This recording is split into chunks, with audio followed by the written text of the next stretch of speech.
Welcome to the Kitsap Publishing Deep Dive podcast with myself, Jack Bennett, and Emily Waters.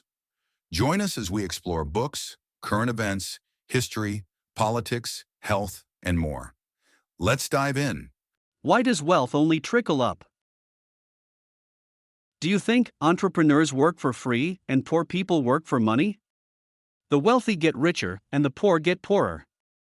That is a phenomenon long observed, and now Thomas Piketty documented and verified this situation very well in his book Capital in the 21st Century. Piketty explains this phenomenon with a tendency of the investment rate of return, R, that exceeds the economic growth rate of a country, or is greater than G. This phenomenon, he says, leads to a concentration of wealth, and hence to inequality of income. Thomas Piketty seems to avoid the discussion about how to improve this situation, but he says that there are many forces and measurements like taxation that can change this growing gap. One approach that I have not heard discussed anywhere yet is to close the gap, approaching it from the bottom instead of the top.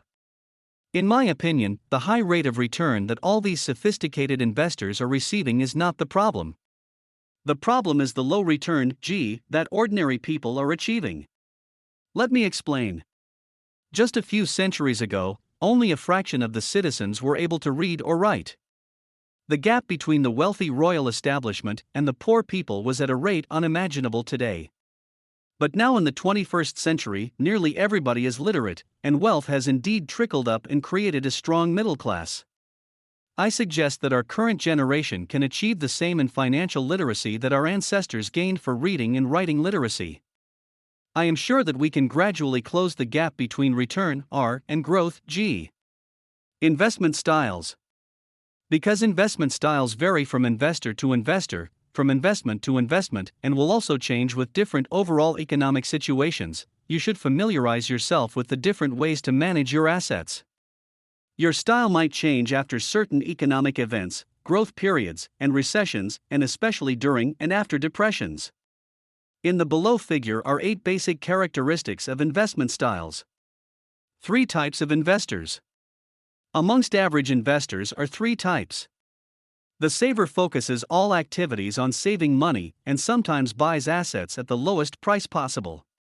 The speculator focuses on the biggest bang for the buck with little or no knowledge about the assets. The specialist, however, only buys assets after a very detailed due diligence process and keeps very well informed about the asset after asset acquisition. The specialist picks a particular asset class and becomes the absolute steward of that asset class. The specialist is on their way to becoming a sophisticated investor. A word about market manipulations. It is no secret that the level 5 and 6 investors can manipulate specific markets to their benefit.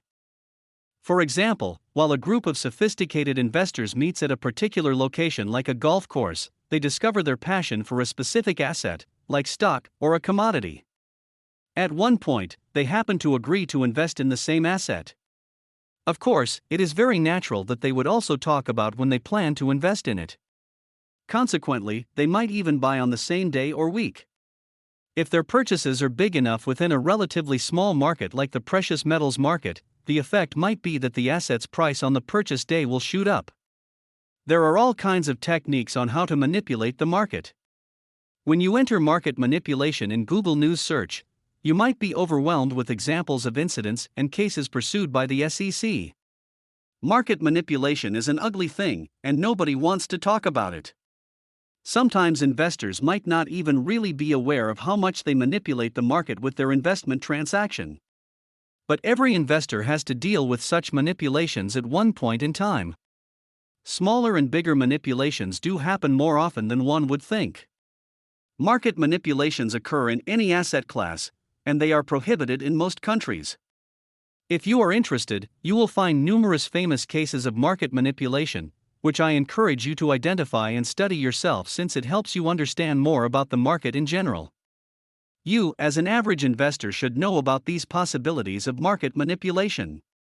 It would help if you were cautious when you buy an asset and consider the impact on your assets. One rule to always remember is, the smaller the market for an asset, the easier it is to manipulate the market price by buying or selling significant amounts of that asset. Thank you for listening to the Kitsap Publishing Deep Dive podcast. Emily Waters and I will see you in the next episode.